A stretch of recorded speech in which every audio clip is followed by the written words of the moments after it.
नमस्कार RT academy रे आपण मानकु स्वागत पिला माने आज आम भिडियो रे प्रवासी भारतीय दिवस प्रतियोगिता पाई भारतर विकास रे प्रवासी भारतीयों योगदान टॉपिक रे आम सुंदर एवं संक्षिप्त ओडिया रचना टी लिखिबा। तेबे चलो पिला माने डेरी न करी भिडियो को आरंभ करिबा। उपक्रम भारतर विकास रे प्रवासी भारतीयों अवदान को सम्मान जणाइबा उद्देश्य रे जनवरी मास 9 तारिख को प्रवासी भारतीय दिवस भाव में पालन करा जाउची। चलित 2025 मसीह रे जनवरी मास 8 तारिख रु 10 तारिख पर्यंत 18तम प्रवासी भारतीय दिवस ओडिशार भुवनेश्वर ठारे आयोजित हेबार निष्पत्ति निया जाइची। वर्णना 1915 मसीहा जनवरी मास 9 तारिख रे महात्मा गांधी दक्षिण आफ्रिकारु भारत को फेरी आसीथिले।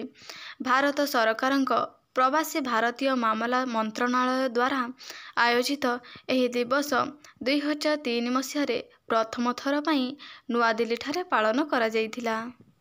एही अवसर रे विश्व स्तर रे विभिन्न क्षेत्र रे पारदर्शिता हासिल करिथिबा प्रवासी भारतीय मानंकु प्रवासी भारतीय सम्मान रे सम्मानित करा जाय।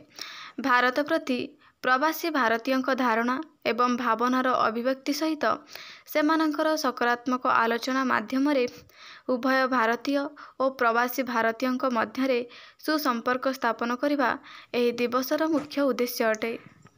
एही पर्व अटे देशर गौरव प्रवासी उद्देश्य रे मिलीमिशि आमे देशर मानकु बढ़ाइबा सबुठारे शेष कथा।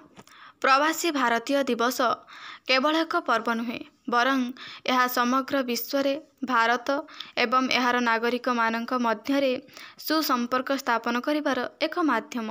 एही कार्यक्रम सहयोग को उत्साहित करे, संपर्क को मजबूत करे एवं एकविंश शताब्दी रे भारतर भविष्यत गठन रे प्रवासी भारतीय मानकर भूमिका को सम्मान जणाई थाए।